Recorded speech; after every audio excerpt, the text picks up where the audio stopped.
Unlike my life at the moment, this bear is great.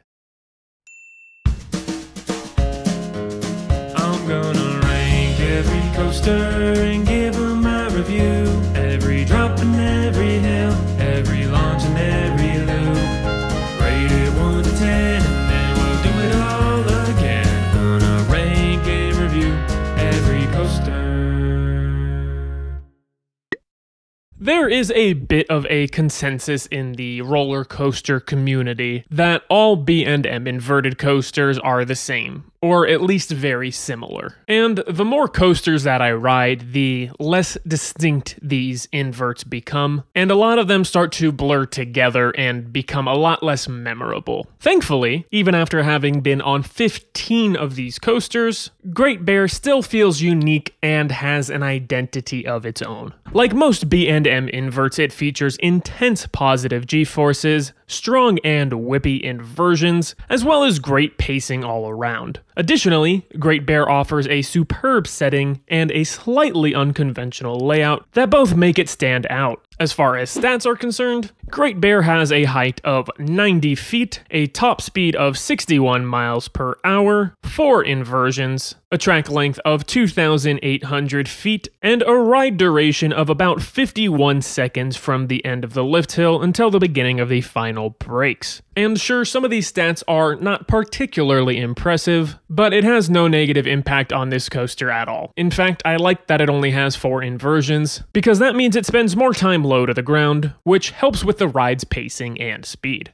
Off-ride, Great Bear has a nice appearance and a commanding presence as it roars above several different pathways throughout Hersheypark. The ride also runs along a river, leading to some really wonky and interesting looking support structures. I am quite a fan in particular of this support that juts out of the hillside and wraps around pretty much the entire track. Even exiting the ride has a nice setting, as the exit pathway is almost entirely above water thanks to the adjacent log flume. But in order to enter Great Bear, you'll need to meet the 54-inch height requirement, and you'll also have to wait. Great Bear regularly has one of the longest waits in the park, so it's one that you'll want to hit up first thing in the day, or later in the day when crowds start dying down a bit. Luckily, whenever you ride, the line moves pretty quickly, as the train seats 32 riders, and the operators get trains out pretty quickly. Once you make it through the line, you'll have your choice of 8 rows. The back is my favorite place to sit, as it is the most forceful and out of control, though the front is definitely worth trying out at least once for the scenic view. However, the wait for the front can get ridiculously long, as the extended queue line for it is quite lengthy. Once those gates open and you hop on the train,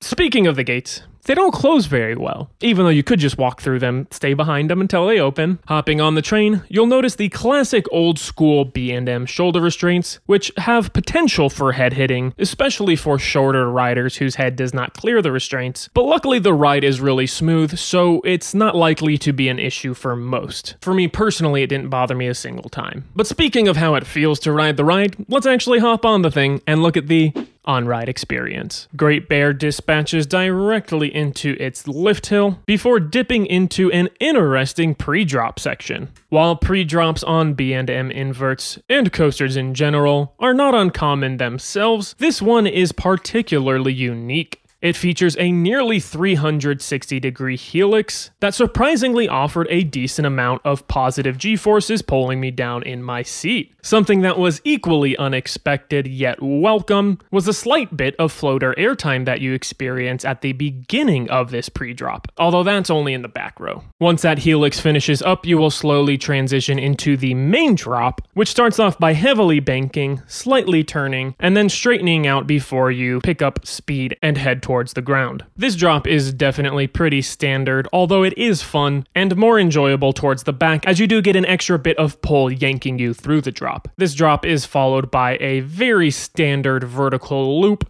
and I say standard, but that's actually a really good thing, because your standard B&M inverted coaster vertical loop is pretty darn good. It has some good, solid, positive G-forces. After that, you'll head into a brief section of straight track, which normally straight track on a coaster is quite boring. But this is actually one of the things about Great Bear that is a nice change of pace from other inverts. Even though you're not doing much, you're just traveling straight ahead, this section does help you appreciate the speed in its fullest. That's followed by the ride's second inversion, an Immelman, which is arguably the weakest inversion on the ride. You do still get a decent amount of positive G-forces entering the element, especially if you are in the front row, and then the twist out of the inversion offers a mild amount of lateral G-forces tossing you side to side that are considerably better towards the back of the train. That's immediately followed by the best inversion on the ride, the 0G roll. And this is another one that is relatively standard,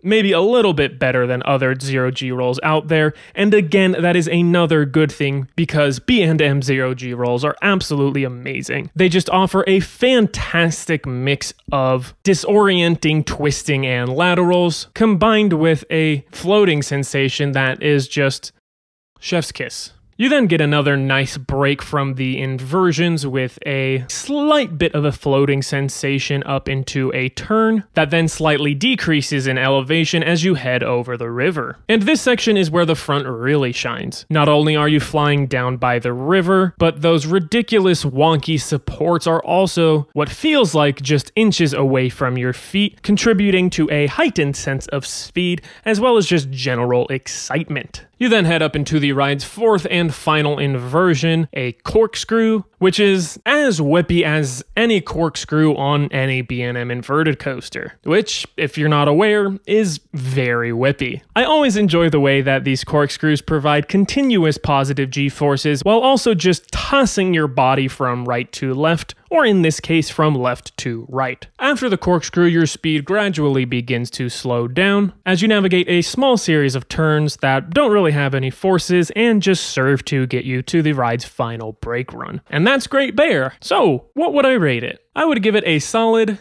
8.5 out of 10. It's nothing that really knocked my socks off, but it did something that I'm familiar with very, very well in a slightly new way. It has a great setting, a few very forceful and intense moments, but I think if I could imagine it to be better, it would be a tad more forceful and maybe just have a couple more elements. But as it is, it's still very enjoyable and fun. As far as where Great Bear ranks, it sits within the top 20% of coasters I've been on, at number 59 out of 308. But that's enough of my blabbering. Oh, I have a bear on my shirt. I just realized that. But that's enough of my blabbering. I'd love to know what you guys think of Great Bear in the comments down below. Make sure to give this video a thumbs up if you enjoyed it. Subscribe and turn on notifications for more content like this. And make sure to tune in next time where I'll be talking about